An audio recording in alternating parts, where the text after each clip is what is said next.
সবাইকে আন্তরিকভাবে স্বাগত।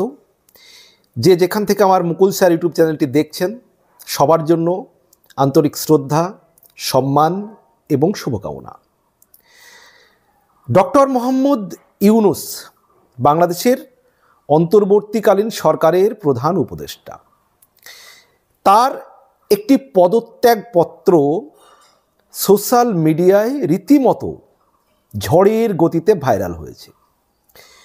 এখন এই পদত্যাগপত্রটা কি সত্যিই তার পদত্যাগপত্র,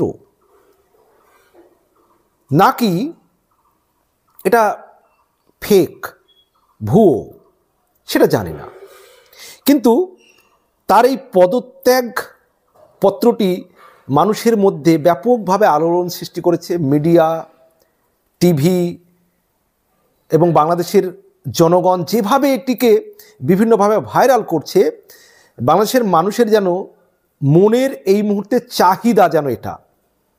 তিনি পদত্যাগ করেছেন কি করেননি সেই বিতর্কে আমি যাচ্ছি না, পদত্যাগপত্রটি সঠিক কি বেঠিক, কিন্তু এটাই যেন এখন বাংলাদেশের মানুষের মনের কথা। 20 জানুয়ারি আমেরিকার প্রেসিডেন্ট ডোনাল্ড ট্রাম্প প্রেসিডেন্ট হিসেবে শপথ নিয়েছেন আমেরিকার। সেই দিনই তিনি ডক্টর মোহাম্মদ ইউনূস বাংলাদেশ থেকে সুইজারল্যান্ডের উদ্দেশ্যে উড়ে গিয়েছেন। তিনি বর্তমানে সুইজারল্যান্ডে আছেন।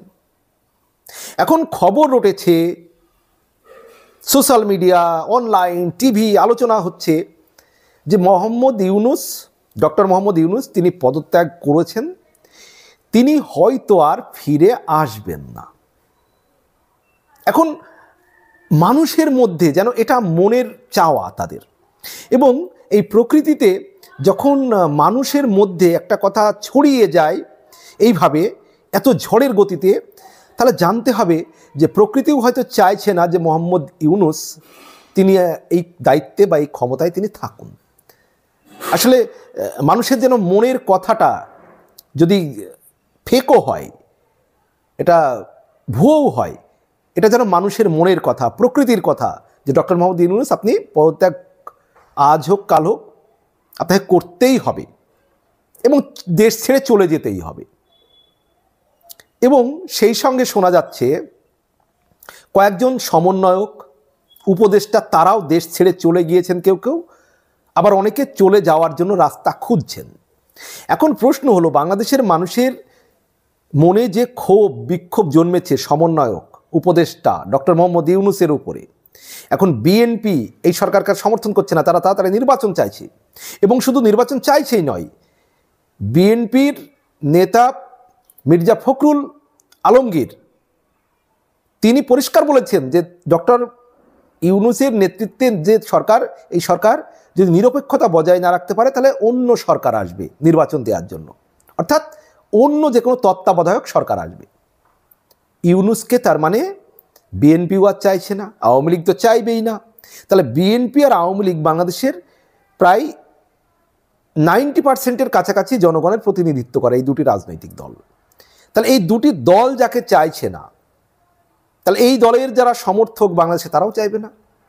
তাহলে যখন 90% কাছাকাছি মানুষ চায় না যে ডক্টর মোহাম্মদ ইউনূস ক্ষমতায় থাকুন বা তিনি তার নেতৃত্বে নির্বাচন হোক, তাহলে কি করে হবে সেটা? যদি 5 থেকে 10% মানুষ ডক্টর ইউনূসকে উপদেষ্টা হিসাবে দেখতে চান এখনও, বা তার নেতৃত্বে ভোট চান, সেটা তো হতে পারে না গণতান্ত্রিক একটা ব্যবস্থায়। একটা মানুষের যার প্রতি সমর্থন নেই, তিনি কি করে একটা সুন্দর নির্বাচন দেবেন? আর তার প্রশাসন একটি ব্যর্থ প্রশাসন, তার সরকার একটি ব্যর্থ সরকার, এত দুর্বল, এত ব্যর্থ সরকার বাংলাদেশের ইতিহাসে এখনো পর্যন্ত হয়নি। তাহলে তার নেতৃত্বে কি করে একটা সুন্দর নির্বাচন হবে? বাংলাদেশ কিভাবে এগিয়ে যাবে? কিছুদিন আগেই বাংলাদেশে বহু জিনিসের, প্রায় 100টি জিনিসের উপরে ভ্যাট চার্জ করেছে ডক্টর মোহাম্মদ ইউনূসের সরকার। এই যে বাড়তি ভ্যাট বা বাড়তি যে বোঝা, করের বোঝা, সাধারণভাবে করের বোঝা যদি বলি, বাংলাদেশের মানুষের উপর চাপানো হয়েছে, এটা বাংলাদেশের মানুষের অর্থনৈতিক পরিস্থিতি এমনিতেই খারাপ, আরও শোচনীয় জায়গায় নিয়ে যাবে। এবং ডক্টর মোহাম্মদ ইউনূস যদি 1 বছর তার সরকার থাকে, বাংলাদেশ দুর্ভিক্ষের পথে এগিয়ে যাবে। কারণ একটা দখলদার, অবৈধ, অসাংবিধানিক সরকারের সঙ্গে বিশ্বের কোনো উন্নত দেশ, শক্তিশালী দেশ, তারা তাদের রাষ্ট্রের যে প্রধান ব্যক্তি তিনি কখনোই মিটিং করবেন না ডক্টর মোহাম্মদ ইউনূসের সঙ্গে। যেমন ভারত, পরিষ্কার তাদের স্ট্যান্ড, ভারতের স্ট্যান্ড যে একজন দখলদার সরকারের সঙ্গে, অবৈধ সরকারের সঙ্গে তারা কোনোরূপ আলোচনা করবে না। আমরা ভারতীয়রা, আমরা বাংলাদেশকে বন্ধু ভাবি, কিন্তু ভারত সরকার, আমাদের ভারত সরকার একটা নির্বাচিত সরকার না আসা পর্যন্ত বাংলাদেশের সঙ্গে কোনোরূপ আলোচনায় যাবে না।